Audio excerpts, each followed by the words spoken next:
Okay, perhaps this will be segment 3 of Mr. Gizmo's TW, and the dogs are going to help me narrate. Um, in segment 2, I was talking about the oil cooler and the shroud, made reference to the fender and the screen behind the fender. Let's see what else I can show you. Talked a little bit about my thinking for this crazy little bit of electronics. And, you know, I like making things, so none of this is stuff that I think most people should consider, and actually it seems very few people end up copying some of the stuff that I've put in place. I was remiss, I didn't mention that with my shrouding, is beneficial as I think it is. Certainly one could perceive that there might be a negative should you choose to change the spark plug.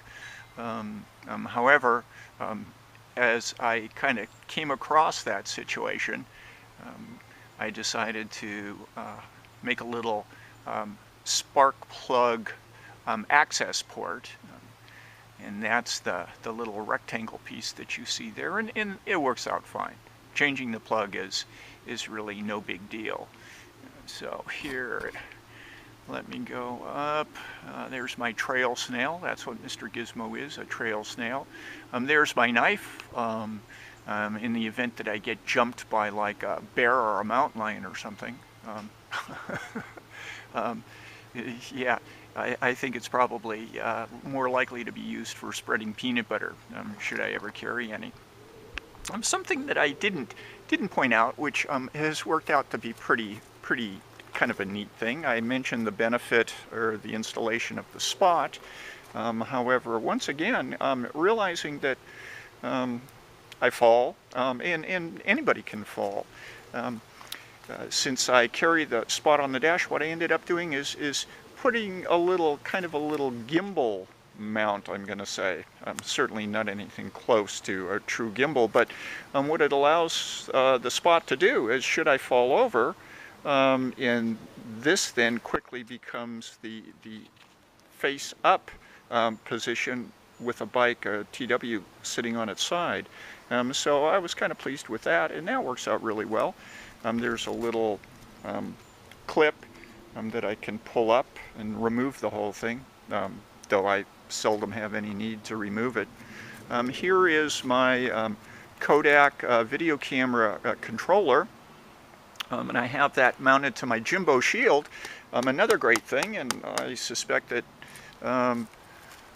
Jimbo is probably staying real busy and in building his retirement portfolio with shield proceeds. Right? Yeah. Here it is. It's kind of pointing towards my chest, and I can confirm as I'm pressing the buttons as I'm going whether I've started the video camera, because I can see my reflection in the mirror. And in kind of getting back to the Jimbo shield, I'm kind of making a bit of a joke, and I don't want it to be perceived at Jimbo's expense. The shield is wonderful. I mean, it was a great idea, and I admire the man for carrying it and doing all the follow-through. It's just that sometimes people get the impression that when you go the extra mile to bring something to market, that all of a sudden you have the potential to become quite well off, when in fact you're working your ass off.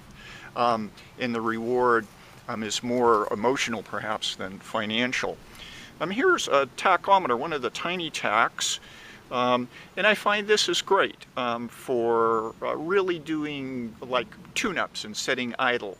It's not real time, there's quite a lag, so if you're wanting to install a tach to figure out what your shifting points should be, this would not be the unit.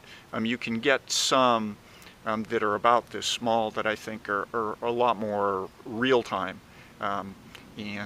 But this is fine for me. This is a little console that I made when I took off the stock speedometer, which I have reinstalled, but I don't have room to reinstall the signal light, so I have high beam, no, this is neutral, and this is high beam.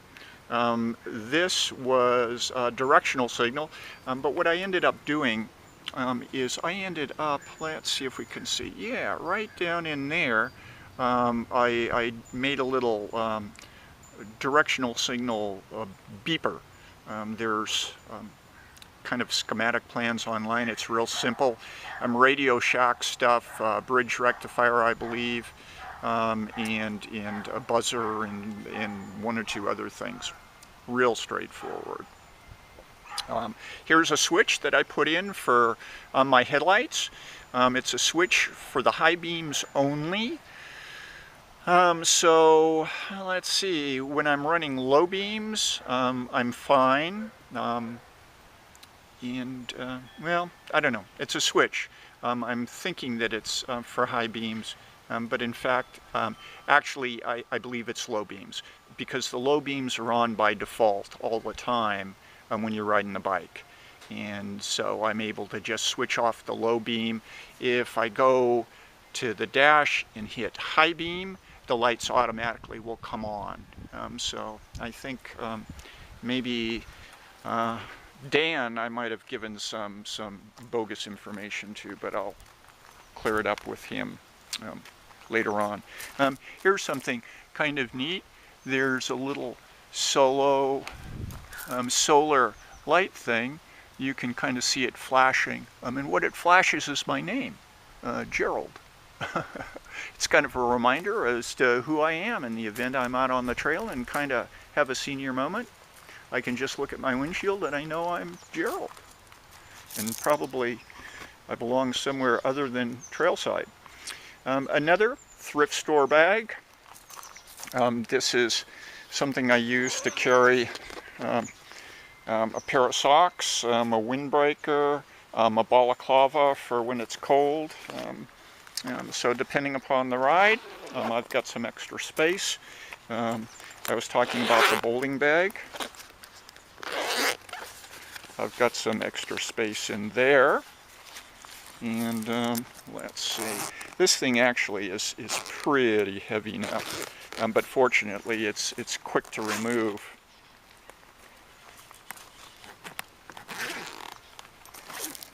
Okay, and as you can see, there's a 2-meter radio. Oh Lord, a siphon hose. There's a siphon bulb. There's a really nice high-quality space blanket that's reinforced. There's a SAM splint underneath there. There's talcum powder that I actually sell when I'm on group rides for just a spritz of talcum powder. You know, comfort has its price. Here is a thing of hydrogen peroxide, a small bottle of hydrogen peroxide. Here's another GPS that I have as a backup in the event that I have to walk home, or somebody else I have to send home for help. I can give that to them. Underneath there's just more stuff, binoculars and tool. I have 8 ounces of extra oil, just stuff. A garbage bag, a very good thing to carry. Say if I'm with somebody and they're cold, I can give them a garbage bag and say, here you go. In there are some maps and magnifying glasses and stuff like that. I had mentioned the crutch brace. Right next to it is my 2-meter antenna that mounts up here. Actually, when I flip this over, there's a metal plate with a screw, a stud coming up. So I would set this like this, and then I would screw on my antenna that would kind of go up here, and then I would kind of send out an SOS or whatever. Here's for my mic to clip onto.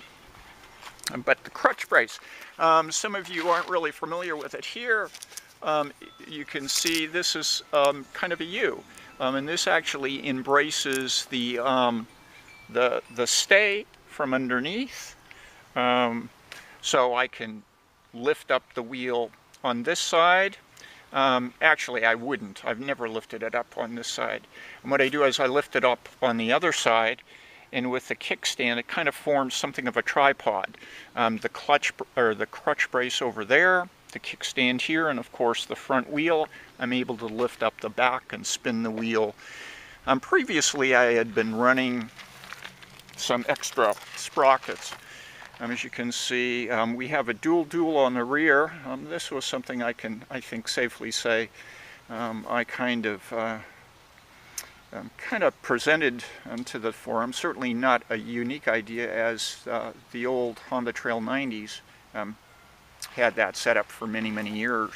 But there's always conversation about what's the best gear combination for the TW, and it really depends on the kind of riding you're doing. And since we all do kind of a mix of different rides, this kind of afforded me the opportunity to put a 50-55. You could do a 50 or 47-55 or 47-50. What I have done that's a little unique is I have split. Here you can kind of see right in there. I have split the 55 sprocket, and that offered me the opportunity to actually put it on the back side of the mounting plate on the hub of the wheel. So what I then have is I have this on the stock position, the 50, which happens to be the stock sprocket, and right on the other side of the mounting plate I have the 55.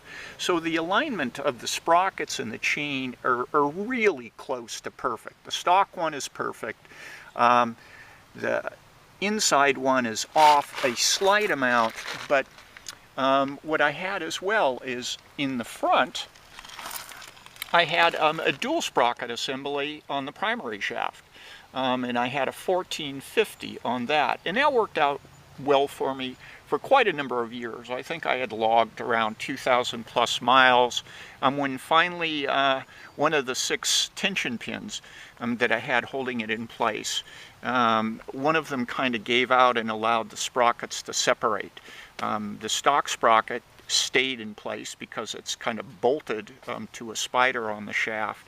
The sister sprocket had a tendency to drift over and kind of disconnect. That happened to be the sprocket that I was riding in on a group ride, no less, with the NorCal group, and I was kind of rendered powerless for a brief point in time. Sent the group on their way, did not realize till well after the fact that actually I could have just flipped the chain over back to the stock sprocket on the front that was fully engaged on the splines, and I could have rode happily on my way, and the whole switchover wouldn't have taken more than like 5 minutes. But I had ridden the other combination for so long, I forgot that I had that option. Which happens when you start screwing around with things. So anyways, let's see if I can go forward and remember anything else. Put a new tire, stock tire on the rear. My original tire had, I'm going to say, close to 8,000 miles, I think, and though it wasn't worn out, it was low enough as to suggest that since I had a brand new one in waiting, likely I'm not going to end up riding another 8,000 miles. I might as well put the new one on. So let's see. Yeah, another bit of the shrouding. You can see that my oil line, I have the oil line, the cool oil line going back to the engine, is wrapped in some insulating foil and fiberglass. And as you can see, the exhaust, at least a section of the exhaust, is likewise wrapped in some foil and fiberglass, and that's to minimize any heat transfer to oil that I've efforted to actually cool. And let's see, I don't know. Oh, I've got an interesting thing. I don't know whether we could see. Okay, right here, if you're able to see, I made, some years ago, I made an extension for the idle jet. So that I don't have to screw around with a screwdriver and reaching underneath there. It's always hooked in place. Works out very well. I think we have a forum member that actually ended up doing something very similar. I've not seen his, but it might be something that you would consider because it certainly makes fooling around with the pilot jet setting a lot easier. I've done a number of changes to the carburetor, the shimming of the needle, and I'm changing the main jet and stuff. And I'm going to say, unless you're a very meticulous person, now this is my opinion, unless you're really meticulous and you've read the processes that have outlined what you need to do to really get a change, personally, I wouldn't screw around with it. You can pull the cap on the idle jet and you can change the idle jet setting. It's pretty straightforward. The rest of the stuff, when I made the change, I am not really meticulous. I just dropped the bowl, I shimmed it what everybody else seemed to be shimming. And what I ended up doing for probably 2 years is chasing my tail because I had a lean surge right around 3,500 RPMs. The kind of riding I do, I'm in the 3,500 RPM range, in and out of that range a lot. So I would get a little pulse, a little surge, no big deal, but very annoying, and it took me about 2 years to adjust that out of my carburetor. And I created the problem. And I created it in part because I decided I wanted to shim that and change the jet settings, but I didn't want to spend the time to do it meticulously over an entire day. There's some forum topics that allow you the opportunity to research that in detail, and I would say if you're going to think about doing it, think about doing it the way it's been suggested that it be done correctly. I've got the larger foot pegs, kind of a plus, although these are kind of the fancy ones. They were about $75. They're great, however, the cant this way is a little bit different, and even though they're wider, it's super. However, I don't think I would spend the amount of money to get what I ended up getting. I think I would do it another way. There are some forum members that are actually making their own by adding some stock, some flat stock to the stock peg and widening things out, and quite possibly they are as well changing the angle a little bit by how they weld on the plates. I went and made myself a little folding shifter system. You can buy them. You can buy ones that look better than this and don't have the spring, but again, being Mr. Gizmo, I just like making stuff. And sometimes I end up creating myself a real problem in the process. And let's see. And there's Mr. Gizmo's kind of wiring. I tried to label everything so that I have to kind of screw around with things. I know where wires go, but I tell you what, wiring is something, the neater you do it, the more thought that you give it, the better off you will be. Haven't had any problems, but should I have a problem trail side and somebody else is with me and waiting to ride, woe is me, because I'm sure I would really annoy somebody trying to troubleshoot my wiring system. Here is again the Tri-Z forks. I had the triple tree machined out, I think 1 millimeter. I think the stock TWs are, I'm going to say 33 millimeters if I'm recalling correctly. In this vintage of Tri-Z, this was the earlier one, was 34. So I felt really comfortable having a machinist bore the triple tree. What I have done in an effort to get my bike a little bit lower, because it raised the bike up a bit, and now that I'm kind of appreciating being closer to the ground, what I ended up doing is lowering it. I also have the Schrader valves that came stock on this unit, but I have yet to fool around with any air pressure, as I wanted soft, and they are definitely soft. Let's see, I've put some plugs on the air box that I can pick off with my fingernails to open up the air box. I have not really done that yet. I'm not sure that I'll glean any benefit from that, but that was a modification that somebody had made reference to. Here's my tool pouch. I no longer carry it on the back because I ended up with the tools that I was carrying on the back losing them. Probably $100 worth of tools in a nice pouch because I didn't reattach the Velcro strap that held it in place. And so somebody else probably found that, and they're happy for it, I'm sure. This, I have a couple of, like, say, brackets here.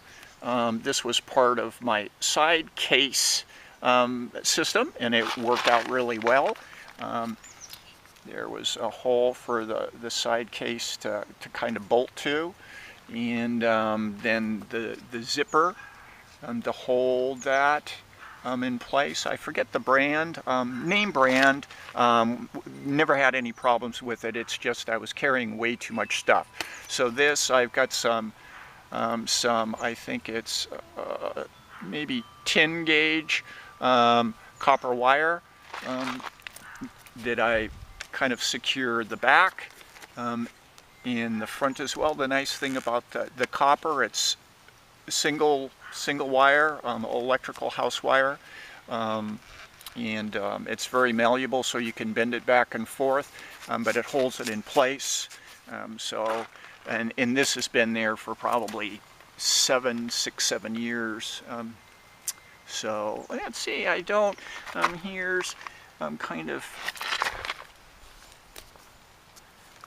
the old bracket assembly for my rear rack that I made that I'm no longer using in an effort to reduce the weight of the bike.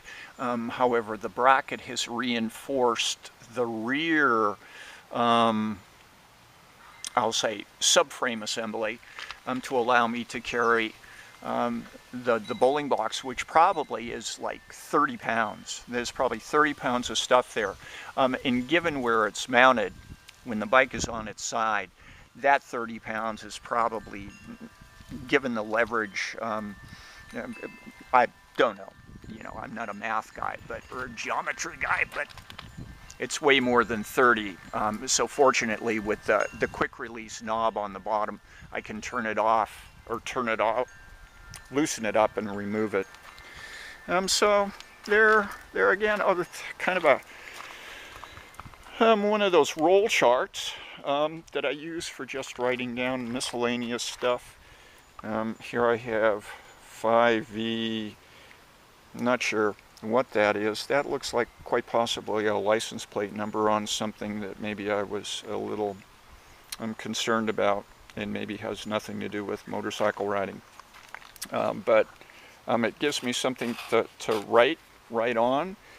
Here's the pencil. And as you can see, forward of this is the pencil sharpener at the ready. Here's my tank bag that I talked about. In an effort to make it quick release, I just pull this slider. The connection here is a section of hinge that I scrapped, or used from something that I had, so it allows me to remove the tank bag pretty quickly.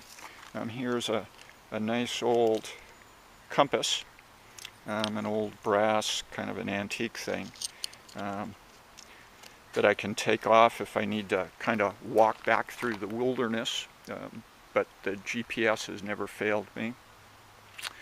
So I think really that's about it.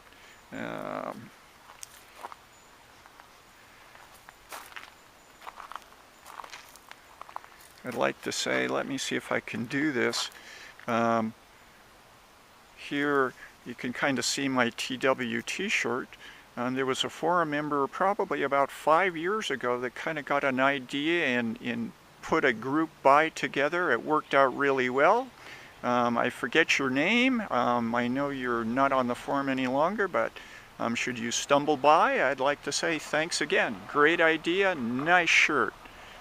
So there we are. Mr. Gizmo's bike, new tire. Boy, oh boy, is that cool or what? We'll pan over really quickly. Mr. Gizmo's goofy yard. There's a wind gizmo turning away. There's more stuff. Oh, and speaking of stuff, holy cow, Mr. Gizmo has something in his pocket. Yeah, I know, it's not going to be a joke, but look at this. What is this? Why, whoa, whoa.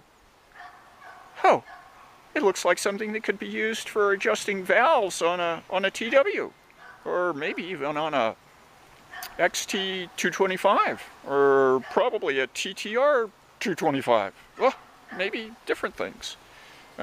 Anyways, it says Mr. Gizmo, 2015 somewhere. You're gonna have to, well, I'll have to imagine that that's what it's supposed to say. And I don't know, this one, let me hold it up closer to my glasses. This one is number 23.